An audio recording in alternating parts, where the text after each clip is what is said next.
30 জানুয়ারি মঙ্গলবার রাত 8টায় খালেদ মহিউদ্দিন আছে রেডিও স্পিকে জানিয়ে দিচ্ছি শিরোনাম। ইসি গঠনে 25 দলের নাম প্রস্তাব, সার্চ কমিটির 20 জনের সংক্ষিপ্ত তালিকা।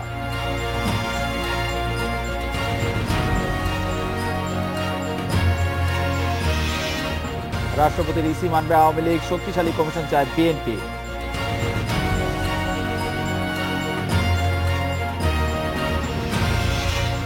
আনান কমিশনের সঙ্গে বৈঠকে শরণার্থীদের মিয়ানমারে ফিরিয়ে নিতে বলল ঢাকা।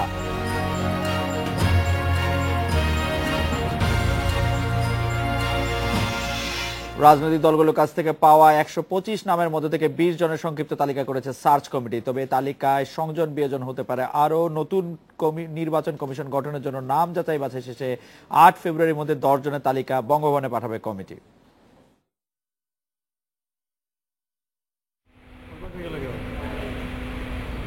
মন্ত্রিপরিষদ বিভাগে নির্ধারিত সময়ের মধ্যে জমা পড়া 25 নিবন্ধিত রাজনৈতিক দলের নামের তালিকা নিয়ে বিকেলে আলোচনায় বসেন সার্চ কমিটির সদস্যরা। কমিটির সভাপতি আপিল বিভাগের বিচারপতি সৈয়দ মাহমুদ হোসেনের নেতৃত্বে বৈঠকে অংশ নেন কমিটির বাকি 5 সদস্য। 2 ঘণ্টা আলোচনা শেষে কমিটির মুখপাত্র মন্ত্রিপরিষদ সচিব শফিউল আলম জানান, রাজনৈতিক দলগুলোর তালিকার মধ্যে বেশ কয়েকজনের নামের মিলে গেছে। তালিকা ধরে আলোচনা শেষে প্রাথমিকভাবে 20 জনকে বাছাই করেছে সার্চ কমিটি। আমরা নামগুলো কম্পাইল করে দেখেছি যে 100-র উপরে নাম, এবং সেই নামগুলো আমাদের সম্মানিত সদস্যগণ, সার্চ কমিটির সদস্যগণ পর্যালোচনা করে দেখেছেন। মোটামুটিভাবে ওনারা একটা ছোট লিস্ট করেছেন ওখান থেকে, সেটা নিয়ে আরও বসবেন সামনে। 20-এর মতো কমন না হলো একই টাইপের মোটামুটি ভালো ভালো নাম এসছে। আমরা এর আগে 12 বিশিষ্ট নাগরিকের দেয়া পরামর্শকেও গুরুত্ব দিচ্ছে সার্চ কমিটি। সংক্ষিপ্ত তালিকায় নাম যোগ বিয়োগের সুযোগ রয়েছে বলেও জানান মন্ত্রিপরিষদ সচিব। না, নামগুলো কনফিডেন্সিয়াল যেহেতু সেটা সিদ্ধান্ত হলো যে নামগুলো আমরা প্রকাশ করতে পারবো না। না, আমাদের কাছে এটা ওনারা গোপনভাবে দিয়েছেন, আমরা ডিসক্লোজ করতে পারবো না।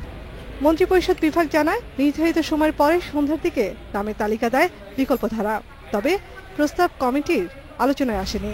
বুধবার আরও কয়েকজন বিশিষ্ট নাগরিকের মতামত নেবে search committee. Nafizullah, independent news, Dhaka. EC গঠনে সার্চ কমিটি এবং রাজনৈতিক দলগুলির নাম নিয়ে কথা বলতে আমাদের সাথে আছেন ঢাকা বিশ্ববিদ্যালয়ের সাবেক উপাচার্য অধ্যাপক এস.এম.এ. ফায়েজ এবং আওয়ামী লীগের উপদেষ্টা মণ্ডলীর সদস্য অ্যাডভোকেট ইউসুফ হোসেন হুমায়ুন। অধ্যাপক এস.এম.এ. ফায়েজ, রাজনৈতিক দলগুলো থেকে যে নামগুলো আসছে, দেওয়া হচ্ছে সার্চ কমিটির কাছে, সেই নামগুলো সম্পর্কে আপনার পর্যবেক্ষণ, বিশ্লেষণ, মতামত একটু জানতে চাইব অধ্যাপক এস.এম.এ. ফায়েজ। আমি টেলিভিশনে যেটা দেখতে পারলাম, প্রথমে আপনাকে অনেক ধন্যবাদ। যে নামগুলো দেখতে পারলাম ওগুলোতে দেখা যাচ্ছে যে, এবং আপনাদের কথা যা বুঝতে পারলাম, এটা সার্চ কমিটির পক্ষ থেকে নামগুলো আসেনি। বোধহয় আওয়ামী লীগের পক্ষ থেকে যে 5 জনের নাম এবং বিএনপির পক্ষ থেকে যে 5 জনের নাম, এটা দেখতে পাচ্ছি। আমি জানি না কোন সোর্স থেকে নামগুলো এসছে, হয়তো দলীয় সোর্স থেকেই এসছে। তা সবাই তো ডেফিনেটলি অত্যন্ত উপযুক্ত ব্যক্তিবর্গ। আর এরপরে আরও অনেক নাম আছে। আমি মনে করি যে তালিকার বাইরেও যে নাম আনার সুযোগটা রয়ে গেছে, এটা একটা ভালো পদক্ষেপ, এটা একটা ভালো চিন্তা ভাবনা যে বাইরে থেকেও কিছু নাম আসতে পারে এবং সবার কাছে আলটিমেটলি গ্রহণযোগ্য হবে। এবং মোটামুটিভাবে বলা যায় যে একটা ভালো নির্বাচন কমিশন। এখন তো আপনার বিভিন্ন উপাদানগুলো সংযুক্ত হয়েছে, যেমন বিশিষ্ট ব্যক্তিবর্গের সাথে আলোচনা করেছেন ওনারা। রাজনৈতিক বেশি ইম্পর্টেন্ট হচ্ছে রাজনৈতিক দলগুলোর কাছ থেকে নাম এসছে। তো এইগুলোকে নিয়ে বসে এখন কাজটা একটু সহজ হলো, অ্যাট দ্য সেম টাইম অত্যন্ত গুরুত্বপূর্ণ হয়ে উঠল। বিশেষ করে চিফ ইলেকশন কমিশনার যাকে করা হবে, তার ব্যাপারে যদি একটা সমঝোতা থাকতো আওয়ামী লীগ এবং বিএনপির মধ্যে, তাহলে কিন্তু ভবিষ্যতে অনেক সমস্যা আমরা এড়াতে পারতাম। তো এটা করার সুযোগ কতটুকু আছে আমি জানি না। আমি বিশ্বাস করি এবং আমি অ্যাপিল করব যে সরকারের কাছে এবং সার্চ কমিটির কাছেও যদি সুযোগ থাকে অ্যাপিল করার, বিশেষ করে চিফ ইলেকশন কমিশনারের ব্যাপারে একটা সমঝোতা হতে পারে কিনা। বাকিগুলো যে নামগুলো আছে সেখান থেকে যতটুকু সম্ভব গ্রহণযোগ্যতা আছে এরকম নামগুলো যদি বেছে বের করা যায়। তবে আমি বিএনপি এবং আওয়ামী লীগের যে নামগুলো দেখলাম, আমার কাছে তো ভালো লাগলো। তারা তাদের ব্যাকগ্রাউন্ড অত্যন্ত ভালো, I am happy about the names. Sir আপনাকে ধন্যবাদ। আমি অ্যাডভোকেট ইউসুফ হোসেন হুমায়ুনের কাছে যে নামগুলি আমরা দেখছি আলোচনায় আসছে সে ব্যাপারে আপনার একটু মন্তব্য জানতে চাইছি। অ্যাডভোকেট ইউসুফ হোসেন হুমায়ুন। আপনাকে অসংখ্য ধন্যবাদ। সার্চ কমিটির কাছে যে নামগুলি এসছে প্রকাশ হয়েছে তাতে ধরেন আওয়ামী লীগের থেকে যে নাম যেটা এসছে সে 3 জন সাবেক সচিব, একজন সাবেক আইজিপি, পুলিশ মহাপরিদর্শক আর একজন অধ্যাপকা ঢাকা ইউনিভার্সিটি। সেই দিক বিচার করলে আমাদের তরফ থেকে যে নামগুলি এসছে এগুলি সাধারণভাবে জনসাধারণের কাছে বা যারা এটা নিয়ে চর্চা করবে তাদের কাছে গ্রহণযোগ্য হয় বলে মনে হয়। আর বিএনপির দলের থেকে জোটের থেকে যেটা সেটাও মোটামুটি ভাবে 2-1 ছাড়া বলা যায় তাদের বিচারে একজন আছেন সাবেক গভর্নর, তারপরে সালাউদ্দিন সাহেব, এরকম সেলিব্রিটি লোকজন আছেন। তা মূল কথাটা হচ্ছে, আমার বক্তব্য হচ্ছে যে নাম যাই আসুক বা কম আরো বাড়তে পারে এরকম সেটা অন্য কথা, কিন্তু কথা হচ্ছে সদিচ্ছাটা আসল ব্যাপার। যে সব দলগুলি যদি সদিচ্ছা থাকে। নামের ব্যাপারে আপনি যেহেতু কথাটি তুললেন, আমি শুধু একটু অ্যাডভোকেট ইউসুফ হোসেন নামের ব্যাপারে আমি শুধু একটু যুক্ত করতে চাই যে বিএনপি থেকে একটি প্রস্তাব করা হয়েছিল যে মন্ত্রী পরিষদ বিভাগে কাজ করেছেন বা প্রধানমন্ত্রীর কার্যালয়ের দায়িত্বে রয়েছেন এমন কারো নাম না আসাই বিধেয়। সেই ক্ষেত্রে আমরা এবার দেখলাম যে প্রধানমন্ত্রীর কার্যালয়ে কাজ করেছেন, খুব দাপটের সাথে সচিব ছিলেন সেই মোল্লা ওয়াহিদুজ্জামানের নাম আমরা দেখতে পাচ্ছি। আপনি কি মনে করছেন যে ওনাকে যদি নির্বাচন কমিশনার করা হয় তাহলে এটা সবার কাছে খুব মানে গ্রহণযোগ্য হবে?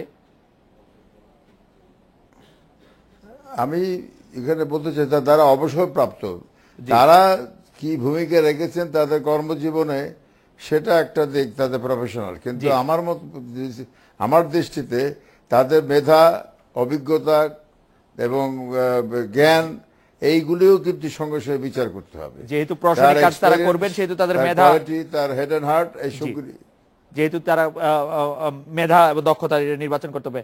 আমি আমি আমি আমার শিক্ষক অধ্যাপক এসএম ফায়েজ আপনার কাছে একটু জানতে চাইবো যে সার্চ কমিটি প্রথমে বাংলাদেশের সবচেয়ে বিশিষ্ট 12 জন ব্যক্তির সঙ্গে বা বিশিষ্ট 12 জন ব্যক্তির সঙ্গে তারা আলোচনা করেছেন, সেখানে আপনিও ছিলেন। সেই আলোচনায় আপনি কোন বিষয়টির উপর আপনি সবচেয়ে বেশি গুরুত্ব দিয়েছিলেন? আপনি যে চিফ ইলেকশন কমিশনার আমাদের সাথে বললেন যে চিফ ইলেকশন কমিশনার যাতে দুটি দলের মধ্যে একটি সমঝোতার ভিত্তিতে হয়, সেই বিষয়টিতে আপনি গুরুত্ব দিয়েছিলেন কিনা, দিলে তা সেটি কিভাবে হওয়া সম্ভব তা বলেছিলেন কিনা অধ্যাপক এস এম ফায়েজ? আমি সেখানে কি বক্তব্য রেখেছিলাম এটা আমি প্রকাশ্যে বলতে চাচ্ছি না। জি, বাট ইট ইজ ট্রু যে এই যে বিষয়টা যে চিফ ইলেকশন কমিশনের ব্যাপারে একটা সমঝোতা, এটা অবশ্য কেউই আমরা উল্লেখ করিনি গতকাল, কিন্তু আমি এখন মনে করছি যে এটা একটা গুরুত্বপূর্ণ বিষয়। আর এটা সার্চ কমিটির এখতিয়ারভুক্ত কতটুকু I am not very sure about it, কিন্তু মহামান্য রাষ্ট্রপতির পক্ষ থেকে এই বিষয়টার উপরে গুরুত্ব দেওয়া যেতে পারে বলে আমি মনে করি। এটা সম্পূর্ণভাবে মহামান্য রাষ্ট্রপতির এখতিয়ার। Advocate Yusuf Hossain Humayun, chief election কমিশনারকে নির্বাচিত করার ব্যাপারে বা চিফ ইলেকশন কমিশনার পদে মনোনীত করার ব্যাপারে যে সকল পক্ষের যাতে একটি ঐক্যমতের ভিত্তিতে হয়, সেই বিষয়টি কি আপনিও একমত যে আসলে এটি সম্ভব কিনা বা এটি করা উচিত কিনা? অ্যাডভোকেট ইউসুফ হোসেন হুমায়ুন। দেখুন, আমি আপনাকে এখানে স্মরণ করে দিতে যাচ্ছি যে আমাদের সংবিধানে 118 অনুচ্ছেদে এটা সম্পূর্ণ রাষ্ট্রপতির এখতিয়ারাধীন, এবং আমরা মনে হয় বিগত দিনে রাষ্ট্রপতি করে এসছেন। শুধুমাত্র গত সংসদীয় নির্বাচনে মরহুম জিল্লুর রহমান সাহেব এই সার্চ কমিটির কনসেপ্টটা এনেছেন এবং এবারও সেটা এসছে। এখানে সদিচ্ছার জন্য এসছে যাতে গ্রহণযোগ্য, সুষ্ঠু, নিরপেক্ষ নির্বাচন হয়, এটাই আমাদের লক্ষ্য। এখানে বিতর্কের কোনো স্কোপ আছে বলে মনে করি না। আর তাছাড়া সার্চ কমিটির যা মহামান্য রাষ্ট্রপতি করেছেন, তিনি সার্চ কমিটির কর্মপদ্ধতি দেখবেন এবং সে তাদের রিকমেন্ডেশন সম্পূর্ণভাবে গ্রহণ করবেন, এটাও কিন্তু নয়, এবং গ্রহণ নাও করতে পারেন, আর পুরোপুরি গ্রহণও করতে পারেন। সেটা হলো গিয়ে অবস্থার উপর, এবং যাদের তারা সার্চ কমিটি মনোনয়ন বা তাদের রিকমেন্ডেশন যাদের আসবে সুপারিশে, সেগুলি কিন্তু মূলত সর্বশেষ সিদ্ধান্ত, যে চূড়ান্ত সিদ্ধান্ত হবে মহামান্য রাষ্ট্রপতি। অ্যাডভোকেট ইউসুফ হোসেন হুমায়ুন, আমি শুধু একটু বোঝার জন্য বা যদি বলতে পারেন একটু শেখার জন্য, এই 118 অনুচ্ছেদ অনুযায়ী যে মহামান্য রাষ্ট্রপতি নিয়োগ দেবেন, আমরা জানি যে মহামান্য রাষ্ট্রপতি শুধু প্রধানমন্ত্রী এবং প্রধান বিচারপতি নিয়োগ ছাড়া সকল কিছুই প্রধানমন্ত্রীর পরামর্শে করে থাকেন। এই ক্ষেত্রে এই 118 অনুচ্ছেদের নিয়োগ দেওয়ার ক্ষেত্রে তিনি প্রধানমন্ত্রীর পরামর্শেই আসলে এই 118 অনুচ্ছেদটি ব্যবহার করবেন কি করবেন না, এই ক্ষেত্রে কি আসলে মানে কোনটি করবেন আমরা তো আসলে জানতে পারবো না যদি না। আপনাকে একটু স্মরণ জি না ইউ রাইট।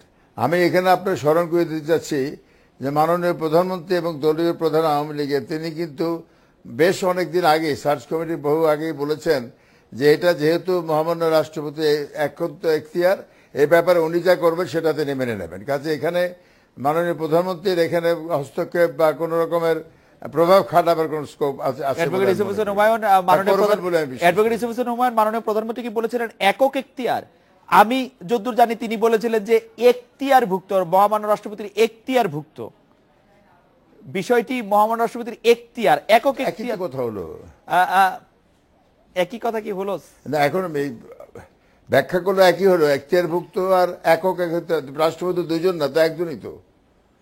কাজে এখতিয়ারভুক্ত হলেই তো হলো, রাষ্ট্রপতি এখানে আইনটাও তাই, সেটাই বলছি আর কি, যে এখানে সর্বশেষ কথাটা হচ্ছে যে আমাদের মাননীয় প্রধানমন্ত্রী একাধিকবার কালকেও বলেছেন যে একটা সুষ্ঠু নিরপেক্ষ গ্রহণযোগ্য নির্বাচন করার জন্য যা যা করা দরকার সে ব্যাপারে মহামান্য রাষ্ট্রপতিকে আমরা সহযোগিতা করেছি, আগামী তো করবো। পরামর্শ কি দিবেন মাননীয় প্রধানমন্ত্রী রাষ্ট্রপতিকে এ ব্যাপারে? এটা রাষ্ট্রপতির ইচ্ছার উপর নির্ভর করে, রাষ্ট্রপতির ইচ্ছার উপর। আমাদের মাননীয় প্রধানমন্ত্রী পরিষ্কার করে দিয়েছেন। অধ্যাপক এস এম এ ফায়েজ, আপনি কি মনে করেন, আপনার আশাটা আমরা একটু জানতে চাইছিলাম যে আসলে মহামান্য রাষ্ট্রপতি তার একক ক্ষমতা বলে নিয়োগ দিতে পারতেন, প্রধানমন্ত্রীর পরামর্শ হতো, এত সার্চ কমিটি বা সার্চ কমিটির বিশিষ্ট নাগরিকদের সাথে কথা বলা কোনোটাই দরকার ছিল না। তারপর এটি যখন করছেন আপনি কি একটু আশাবাদী হচ্ছেন কিনা যে আমরা একটা ভালো নির্বাচন কমিশন পেতে যাচ্ছি? অধ্যাপক এস এম এ ফায়েজ। এটাই গুরুত্বপূর্ণ বিষয় যে মহামান্য রাষ্ট্রপতির এখতিয়ার থাকলেও উনি কিন্তু একটা প্রক্রিয়ার মধ্যে দিয়ে যাচ্ছেন। উনি উপলব্ধি করেছেন যেটা অত্যন্ত গুরুত্বপূর্ণ বিষয় এবং রাজনৈতিক দলগুলোর মধ্যে একটা আস্থার জায়গা ফিরে আসা প্রয়োজন। অ্যাকর্ডিংলি তিনি রাজনৈতিক দলগুলোর সাথে আলোচনা করেছেন, তারপরে একটি সার্চ কমিটি করেছেন, সার্চ কমিটি আরও তাদের এখতিয়ার বৃদ্ধি করে নাগরিকদের সম্পৃক্ত করেছেন, রাজনৈতিক দলগুলোর কাছ থেকে নাম চেয়েছে, একটা প্রক্রিয়ার মধ্যে দিয়ে আমরা যাচ্ছি। উদ্দেশ্য একটাই, যে একটা গ্রহণযোগ্য নির্বাচন কমিশন সৃষ্টি করা। যেহেতু এটাই উদ্দেশ্য আমাদের, আমরা দেখতে পাচ্ছি, সুতরাং ডেফিনেটলি মাননীয় রাষ্ট্রপতির যে প্রক্রিয়াগুলো গ্রহণ করা হচ্ছে, যে প্রক্রিয়ার মধ্যে দিয়ে আমরা অগ্রসর হচ্ছি, এটাকে নিশ্চয়ই উনি রেসপেক্টফুলি দেখার চেষ্টা করবেন বলেই তো এই পদক্ষেপগুলো গ্রহণ করছেন। এবং সেই ক্ষেত্রে আমি ডেফিনেটলি মনে করি যে, আমি একটু শেষ করে নিই প্লিজ। আমি ডেফিনেটলি মনে করি যে চিফ ইলেকশন কমিশনের ব্যাপারে এটা আমি খুব এমফ্যাটিক্যালি বলবো যে এখানে একটা সমঝোতা, বিশেষ করে দুটি রাজনৈতিক দল, যে আওয়ামী লীগ এবং বিএনপি, ইনাদের মধ্যে একটা আন্ডারস্ট্যান্ডিং যদি হতে পারে, মোটামুটি গ্রহণযোগ্যতা পায় চিফ ইলেকশন কমিশনার যাকে করার চিন্তা হচ্ছে এরকম ভাবে, তাহলে কিন্তু আমার মনে হয় এটা সব দিক দিয়ে ভালো হবে। আমরা আস্থার জায়গায় ফিরে আসব এবং সুষ্ঠু একটা নির্বাচনের লক্ষ্যে আমরা এগিয়ে যেতে পারবো। অধ্যাপক এস এম এ ফায়েজ, আপনাকে অনেক ধন্যবাদ। অ্যাডভোকেট ইউসুফ হোসেন হুমায়ুন, আপনি থাকবেন আমাদের সঙ্গে, আমরা একটা বিরতি নিয়ে ফিরছি আপনার কাছে। অ্যাডভোকেট জয়নুল আবেদিন তখন আমাদের সঙ্গে যোগ দিবেন।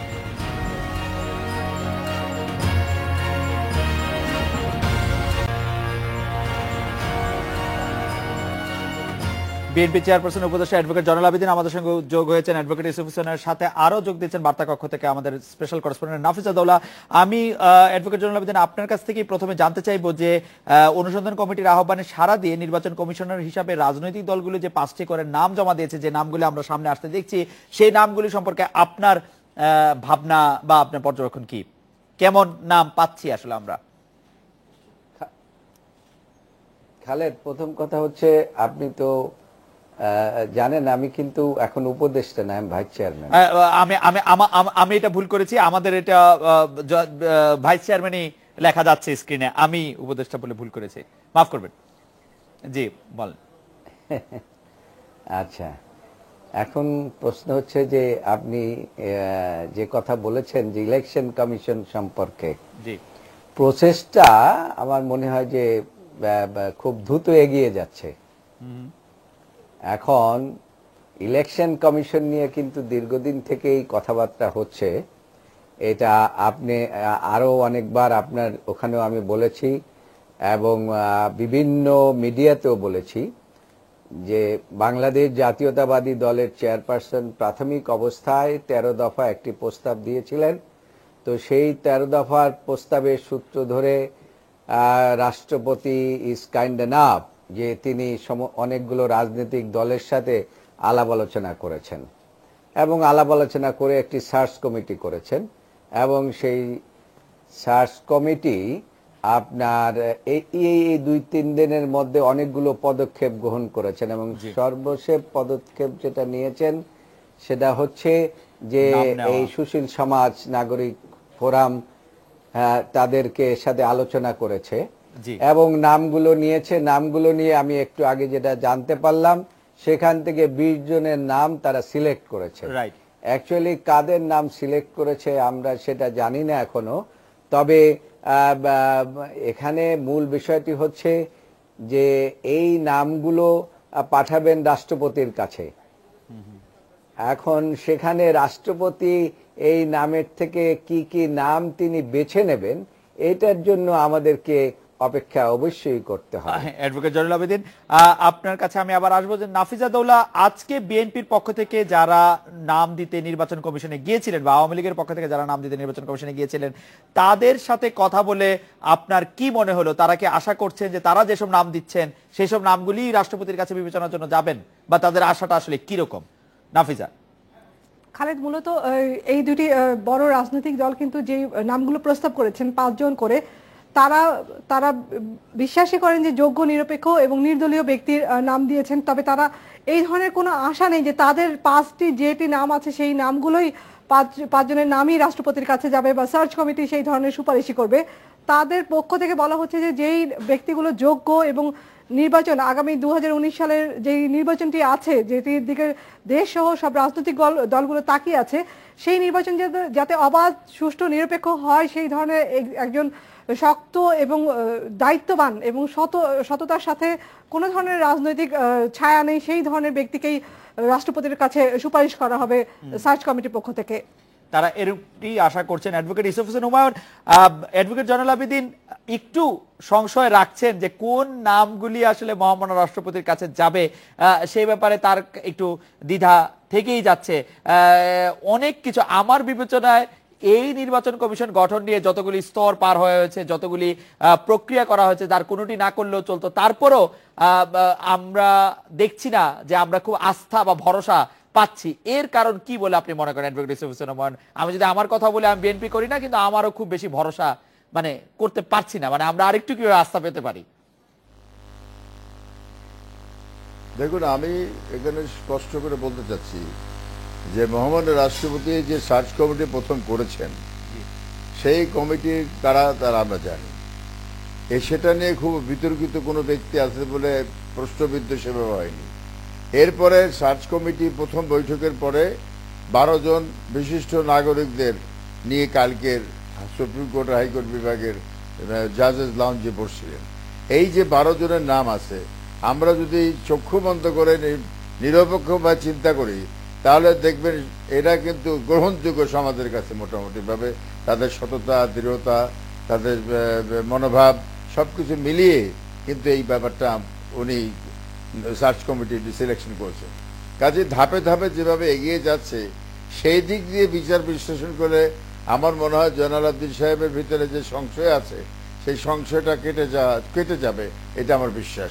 কারণ আমাদের যে কালকের বৈঠক হয়েছে সেখানেও কিন্তু আমরা পরিষ্কার বলেছি যে মহামান্য রাষ্ট্রপতি উদ্যোগ নিয়েছেন, এটা আমরা সাধুবাদ জানাই এবং তার উদ্যোগের প্রতি শ্রদ্ধা জানিয়ে আমরা নাম দেওয়ার প্রস্তাব করেছি, দেওয়া হয়েছে, আপনি দেখেছেন। অ্যাডভোকেট ইউসুফ হোসেন হুমায়ুন, অ্যাডভোকেট ইউসুফ হোসেন, আমি শুধু তর্কের খাতিরে যদি ভাবার জন্য যদি আমি এরকম ভাবি যে বিএনপির পক্ষ থেকে যে 5 জনের নাম দেওয়া হয়েছে সেই 5 জনকেই নির্বাচন কমিশনার এবং প্রধান নির্বাচন কমিশনার করা হলো, অর্থাৎ ডক্টর তোফায়েল আহমেদ, জনাব সালাউদ্দিন আহমেদ, তাসনিমে রহমান, আসাফুদ্দৌলা এবং শাহদিন মালিক। এই নির্বাচন কমিশনটা আসলে কেমন হবে এই 5 জনকে দিয়ে যদি দেখুন? এটা নির্ভর করে, প্রশ্ন হচ্ছে যে 5 জনের কথা নাম বললেন, জি, তাদের ইন্ট্রিগিটি, তাদের বিশ্বাসযোগ্যতা, অনেস্টি, ইন্টিগ্রিটি সবকিছু কিন্তু বিশ্লেষণ করে তার নামগুলি এসছে। কাজে আমার মনে হয় যে তাদের যদি এই 5 জনই করা হয়, এটা করা হবে যুক্তি, জাস্ট আপনি বলছেন যে বাই দি বাই, অর্থাৎ কথা ছলে বলেছেন, যে সেটা যদি বসিয়ে দেন তাদের কর্মদক্ষতা প্রমাণ করবে তারা উপযুক্ত কিনা। অ্যাডভোকেট জয়নুল আবেদিন, আপনার কাছে কি মনে হয় যদি মোল্লা ওয়াহিদুজ্জামান, নূর মোহাম্মদ, আব্দুল করিম, মঞ্জুর হোসেন এবং ডক্টর সাদেকা হালিমের সমন্বয়ে একটি নির্বাচন কমিশন করা হয়, সেটি কেমন হবে? আমার বড় ভাই হুমায়ুন ভাই কিন্তু অত্যন্ত শ্রদ্ধেয় ব্যক্তি, তিনি কতগুলো ভালো কথাই বলেছেন।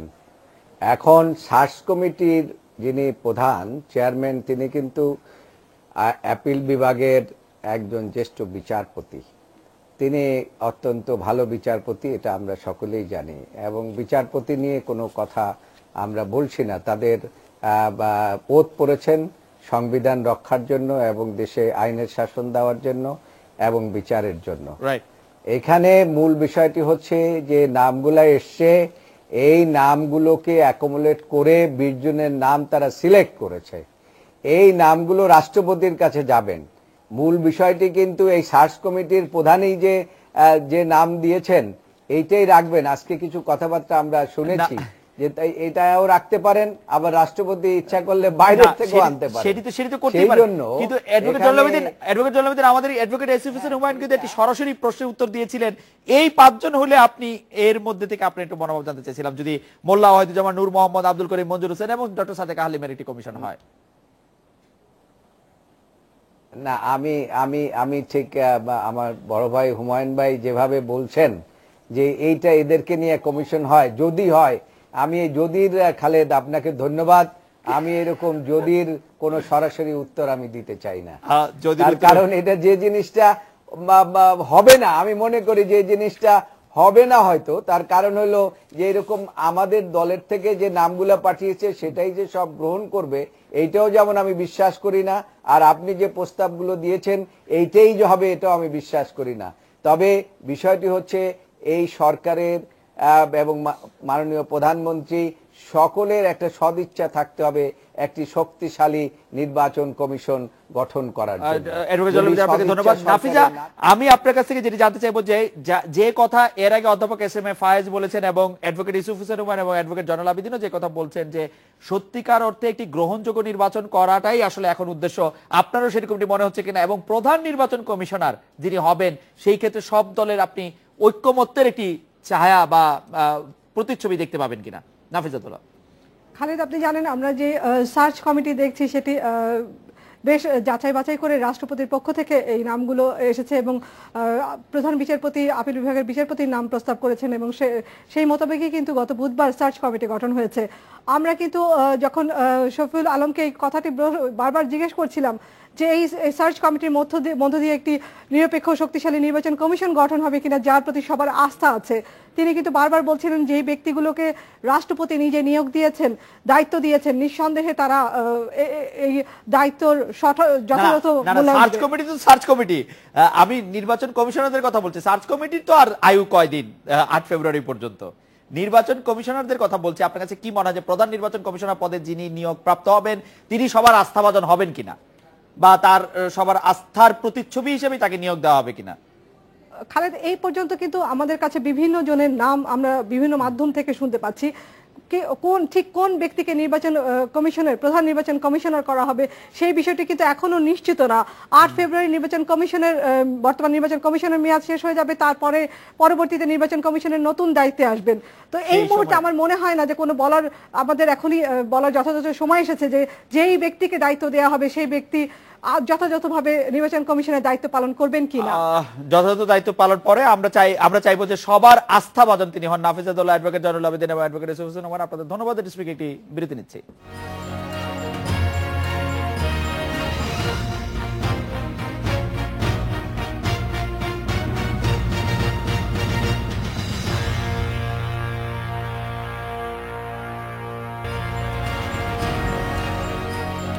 নির্বাচন কমিশনের গঠন নিয়ে আরো কথা বলতে আমাদের সাথে চট্টগ্রাম থেকে যোগ দিচ্ছেন জাতীয় পার্টির প্রেসিডিয়াম সদস্য সোলাইমান আলম শেঠ এবং রাজশাহী মহানগর জাসদের সাধারণ সম্পাদক আব্দুল আল মাসুদ শিবলি।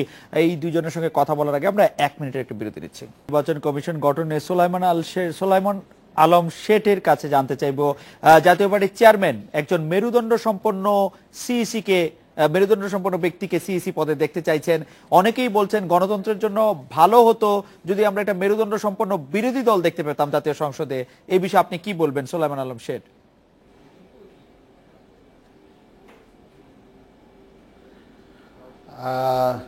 আমার মনে হয় এই সার্চ কমিটির প্রস্তাবটা আমাদের চেয়ারম্যান সাবেক রাষ্ট্রপতি আলহাজ হোসেন মোহাম্মদ মোরসিদের ভাই ছিল। যাদেরকে দেওয়া হয়েছে তাদেরকে যোগ্য ব্যক্তি দেখে দেওয়া হয়েছে। আশা করি এরা সুন্দর একটা প্রস্তাব দেবে এবং এরাই যাচাই বাছাই করে এটা ঠিক করবে। এবং সোলাইমান শেঠ, আমরা যেটি জানতে চাইছিলাম যে গণতন্ত্রের জন্য একটি মেরুদণ্ড সম্পন্ন বিরোধী দল জরুরি কিনা। সোলাইমান শেঠ, গণতন্ত্র এগিয়ে নেওয়ার জন্য, সংসদীয় গণতন্ত্র এগিয়ে নেওয়ার জন্য সংসদীয় বিরোধী দলের মেরুদণ্ড সম্পন্ন ভূমিকা জরুরি কিনা? জাতীয় পার্টির চেয়ারম্যান বলছেন তিনি একটি মেরুদণ্ড সম্পন্ন ব্যক্তিকে সিইসি পদে দেখতে চান, সেই প্রসঙ্গ ধরে বলছি। বা আপনি মনে করছেন কিনা যে জাতীয় সংসদের বিরোধী দল যথেষ্ট মেরুদণ্ড সম্পন্ন? কি বলেছেন আমি বুঝতে পারছি। হ্যাঁ, না, আমাদের চেয়ারম্যান সাহেব যে কথাটা বলেছেন ওটা সঠিকই বলেছেন। এবং যেটা বলেছেন যে উনি যে ইসি কমিটি যাচাই বাছাই করে যাদের নাম ঘোষণা করা হয়েছে ওদের মধ্যে থেকে আমরা ঠিক করে যে ব্যক্তিটা আসবে ওরাই ঠিক করে নেবে কে ইসি মানে চেয়ারম্যান হবে, ওটাই। আব্দুল আল মাসুদ শিবলি, খুবই ইন্টারেস্টিংলি জাসদ ইনু নির্বাচন কমিশনে যখন গিয়েছেন তখন তাদের পক্ষ থেকে যে নির্বাচন কমিশন যারা সার্চ কমিটি যারা নিয়োগ দিবেন তারাও একটি কথা বলছেন যে তাদের সম্পর্কে, সেটি হলো যে তাদের বিতর্কের ঊর্ধ্বে থাকতে হবে, তাদের মেরুদণ্ড হতে হবে হচ্ছে সোজা। এখন এই মেরুদণ্ডটি নিয়ে আমাদের যে কনসার্ন বা যে উদ্বেগ দেখা যাচ্ছে সেটি সম্পর্কে আপনার একটু বক্তব্য জানতে চাইবো, যে সকল ক্ষমতা দেওয়ার পরও শুধুমাত্র মেরুদণ্ডের কারণে আমরা নতজানু হয়ে থাকছি। আব্দুল আল মাসুদ শিবলি। ধন্যবাদ খালেদ ভাই, আসলে ঠিকই বলেছেন যে আমরা সঠিক কথাতেই বলেছি যে যেভাবে মহামান্য রাষ্ট্রপতি এই যে ধারাবাহিকভাবে বিভিন্ন রাজনৈতিক দলকে ডেকে আলাপ আলোচনা করেছেন, তার মধ্যে দিয়ে সার্চ কমিটি তৈরি করেছেন, আমাদের সেই আস্থার ভিত্তিতে এখনো অগাধ আস্থা, কিন্তু সেইভাবেই ওনারা সঠিকভাবে সঠিক পথেই এগোচ্ছেন। আসলে মানে একটি দল, আমি মনে করি যে তারা সব কিছুকে পানি ঘোলা করতে চায়। বিএনপি নেত্রী বেগম খালেদা জিয়া ওনার সব কিছুতেই না, আইন আদালত না, সার্চ কমিটি না। তো আজকে আমরা দেখছি যে বিএনপিও একটি কমিটি তারা জমা দিয়েছেন, কয়েকজন মানুষের নাম যারা নির্বাচন কমিশন। কথাটি একটু একপেশে হলো কিনা, বিএনপি সবকিছুতে না, এই ক্ষেত্রে তো কোনোটাতেই তারা না করে নাই, তারা দ্বিধায় ছিল। দ্বিধা তো না দ্বিধায় ছিল, তারা সমস্ত কিছুকে বিতর্কিত করতে চায়। তারা এটা হ্যার প্রক্রিয়া। আসলে সদিচ্ছাটা কতটুক আগাবে, কত দূর আগাবে, এটাই আসলে দেখার বিষয়। আমরা শেষ করতে চাই। সোলাইমান আলম শেঠ, আমরা খুব দ্রুত আপনার কাছে জানতে চাইবো যে আপনি কতটা আশাবাদী যে একটি ভালো নির্বাচন কমিশন গঠন হতে যাচ্ছে বা যাচ্ছে কিনা? হ্যাঁ, আমি 100% আশাবাদী। একটা যাদেরকে যে ব্যক্তিদেরকে দায়িত্ব দেওয়া হয়েছে তারা ইনশাআল্লাহ একটা 100% ভালো একটা নির্বাচন কমিশন আমাদেরকে দেবেন। সোলাইমান আলম শেঠ এবং আব্দুল আল মাসুদ শিবলি, আপনাদেরকে অনেক ধন্যবাদ। এখন আমরা একটা বিরতি নিচ্ছি, ফিরছি তারপরে।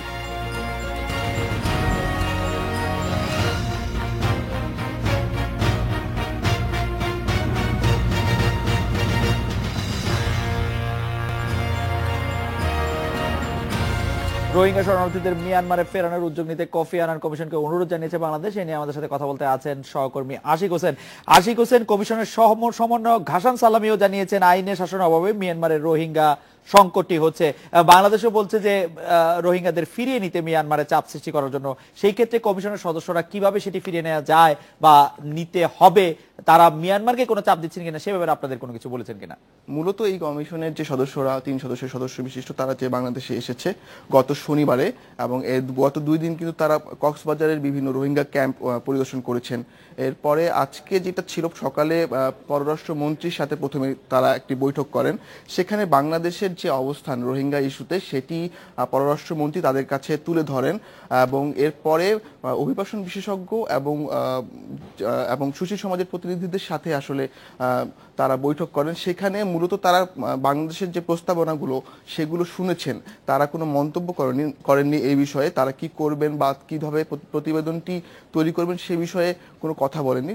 তারা শুনেছেন এবং তারা বলেছেন যে তারা ফিরে গিয়ে এই বাংলাদেশ থেকে যে সুপারিশগুলো পেয়েছেন সেই সুপারিশগুলো তাদের প্রতিবেদনে অন্তর্ভুক্ত করবেন, এবং সেই সুপারিশগুলো মিয়ানমার সরকারকে জানানো হবে যেন এই সংকট। আশিক হোসেন, কোফি আনান কমিশনে যারা এসছেন তারা কি বাংলাদেশ সরকারকে কোনো চাপ, যদি আমি নাও বলি কূটনৈতিক ভাষায়, বাংলাদেশ সরকারকে কি কোনো কিছু করতে বলছে যে এই মুহূর্তে তাদের এরকম করা উচিত বাংলাদেশের এই সমস্যাটি মোকাবেলায়, যে অনেক বেশি মানবিক হওয়া উচিত বা বর্ডার খুলে দেওয়া উচিত, এরকম কোনো কথা? না, এরকম কোনো বিষয় আসলে তারা বলেনি। তারা বরঞ্চ বাংলাদেশ সরকার যে তাদেরকে এখানে আসতে দিয়েছেন, আপনি জানেন নিশ্চয়ই যে গত অক্টোবরে মিয়ানমারে সহিংসতা শুরু হওয়ার পরে কোফি আনানের নেতৃত্বে যখন মিয়ানমারে গিয়েছিল তখন কিন্তু মিয়ানমার সরকার তাদেরকে রোহিঙ্গা প্রদেশে বাংলাদেশ সরকারের প্রশংসাই করেছে, তারা এরকমটাই বলছেন আপনি? জি জি।